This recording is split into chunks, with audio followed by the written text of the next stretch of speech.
Di penghujung pemerintahannya, Presiden Jokowi akhirnya menarik masuk Partai Demokrat ke dalam kabinet. Demokrat sendiri sudah 9 tahun berada di luar pemerintahan. Sejak PDIP sukses mengantar Jokowi 2 kali di Pilpres. Mengapa Jokowi menarik Demokrat ke dalam pemerintahannya? Apakah manuver Jokowi berkaitan dengan wacana hak angket yang diusulkan Capres Ganjar Pranowo dan didukung Capres Anies Baswedan? Sudah ada pengamat politik yang juga Direktur Eksekutif Poltreking Indonesia, Hanta Yuda. Selamat petang Mas Hanta, terima kasih sudah bergabung bersama kami di Kompas Petang. Terima kasih. Mas Hanta, perspektif Anda, apa sih sebenarnya tujuan dari Jokowi ini untuk menarik Demokrat masuk? Padahal PDIP kan punya sejarah perang dingin nih dengan Demokrat selama 2 dekade terakhir. Komentar saya pertama, Cynthia, umumnya Presiden melakukan reshuffle kabinet atau mengangkat seorang menteri karena 3 alasan, faktor. Satu adalah teknokratik, kedua publik, atau yang ketiga adalah politik. Faktor teknokratik apabila kebutuhannya adalah untuk meningkatkan performa pemerintah. Ada program yang mau ditingkatkan dan biasanya diambil dari profesional murni.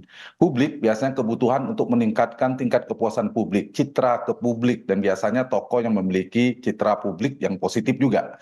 Atau karena alasan politik, biasanya adalah untuk memperbaiki atau memperkuat topangan politik di parlemen, dukungan politik untuk dalam konteks pertimbangan kekuasaan, dan biasanya diambil dari menteri dari kalangan partai politik dan khususnya ketua umum. Karena itu reshuffle atau pengangkatan AHY pada hari Mas AHY pada hari ini adalah pertimbangan politik, aroma kuatnya, dan 100% menurut saya karena dalam rangka kebutuhan politik, dia bagian dari politik akomodatif yang dilakukan oleh Pak Jokowi untuk memperkuat barisan kekuatan di parlemen per hari ini. Dan Cynthia, menurut saya kalau kita lihat dari data per hari ini, saya melihatnya dari pertanyaan tadi, apakah dalam rangka menghadapi tadi ya prolog tentang hak angket dan sebagainya, dalam 3 hal. Satu, saya mau melihat peta parlemen di atas kertas. Kedua, dalam konteks realitas per hari ini. Yang ketiga, bagaimana tren mobilitasnya. Nah, kalau di atas kertas hari ini dengan bergabungnya Partai Demokrat, maka koalisinya tambun sekali. Karena yang di luar hanya sisa satu, PKS, pemerintahan Jokowi Maruf Amin ini. Kan PKS hanya angkanya 8,7%. Berarti kekuatan parlemen hari ini 91,3%. 8 partai di dalam pemerintahan, 1 di luar. Dan ini dalam konteks di atas kertas. Tapi realitas per hari ini tidak seperti tadi dikatakan, hanya 45 kekuatan di mana Pak Jokowi kebutuhan meningkatkan dukungan parlemen, dan saat ini masih lemah karena yang di dalam itu praksis hanya Gerindra, hanya Demokrat. Tapi kalau menurut Anda sendiri, apakah ini bagian dari politik Jokowi untuk mengimbangi Mega dan PDIP? Ya, betul sekali, itu poin yang ingin saya sampaikan. Realitas hari ini, realitas per hari ini, kekuatan sesungguhnya tidak 91,3% yang saya katakan, justru hanya 40-an%. Kenapa? Yang praksis dan pemerintahan sekarang ini yang kuat di parlemen hanya Gerindra, hanya Golkar, dan Partai Amanat Nasional. Yang di luar itu, koalisi per hari ini berada di 01 dan di 03. Yang PD Perjuangan yang paling kuat. Nah, dengan menambah Partai Demokrat, itu ditujukan oleh Pak Jokowi untuk memperkuat kaki politiknya di parlemen. Ditambah Partai Demokrat pun sebenarnya sekarang belum simple majority. Belum sampai 50%. Saya menghitung kursi 4 partai ini yang sekarang ditambah Partai Demokrat hanya 261 dari 575. Artinya hanya 45% dari 575. Kalau ada wacana hak angket masih berbahaya posisinya, baru 45%.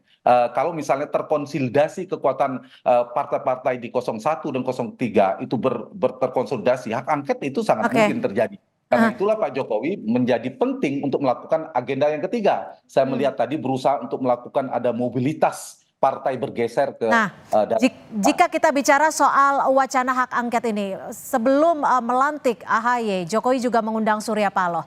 Apakah ini memang Presiden Jokowi akan atau memiliki kehendak untuk membendung laju angket dan pemakzulan ini? Betul sekali. Jadi betul ada 2 kata kunci pergerakan. Jadi kalau mau melihat pergerakan per hari ini, pantau pergerakan para kingmaker partai-partai di dalam yang memiliki berada di orang paling berpengaruh dalam poros koalisi, Pak Surya, Pak Jokowi, dan Ibu Mega, dan para veto player partai politik. Mereka harus kita lihat pergerakannya. Kemudian kita lihat juga kecenderungan partai. Nah, pergerakan yang dilakukan per hari ini, saya lihat memang Pak Jokowi sedang melakukan itu. Jadi ada dua puzzle ini, Surya Paloh dan AHY, Pak Surya dan Mas AHY. Itu dalam rangka untuk membendung kekuatan itu, tiga hal yang dilakukan Pak Jokowi, kalau pertanyaan Cynthia, 3M saya mengistilahkan, memecah, mencegah, dan merangkul, mengakomodasi atau merangkul. Memecah apa?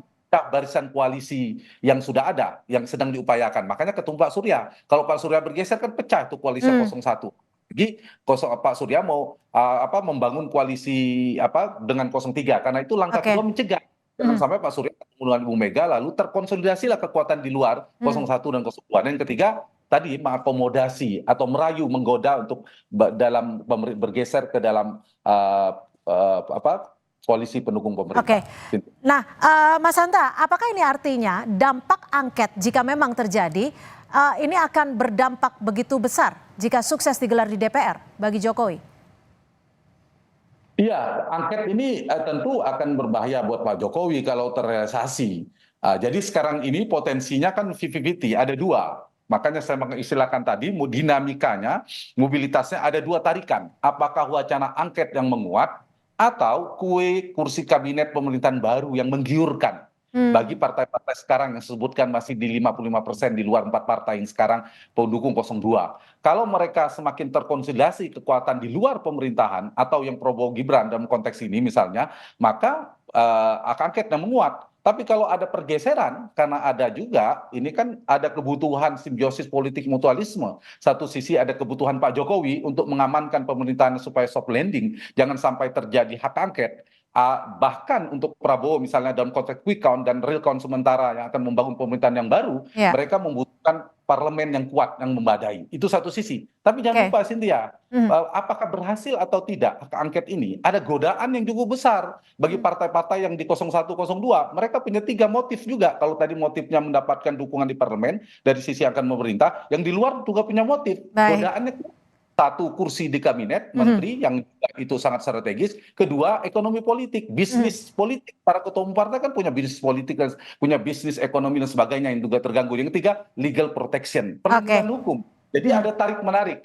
Saya melihat masih peluangnya 50-50 per hari ini. Nah, ini berpacu dinamika pergerakannya, saya katakan tadi, pantau pergerakan para kingmaker, para veto player partai, dan kasak-kusuk gerak-gerik dari ketua umum partai seperti apa. Kecenderungannya masih ya, ada peluang hak angket, tapi masih ada peluang mereka akan bergeser justru bergabung ke dalam kekuasaan. Baik, terima kasih Mas Hanta Yuda, pengamat politik dan juga Direktur Eksekutif Poltreking Indonesia sudah berbagi perspektif pada sore hari ini di Kompas Petang. Selamat sore.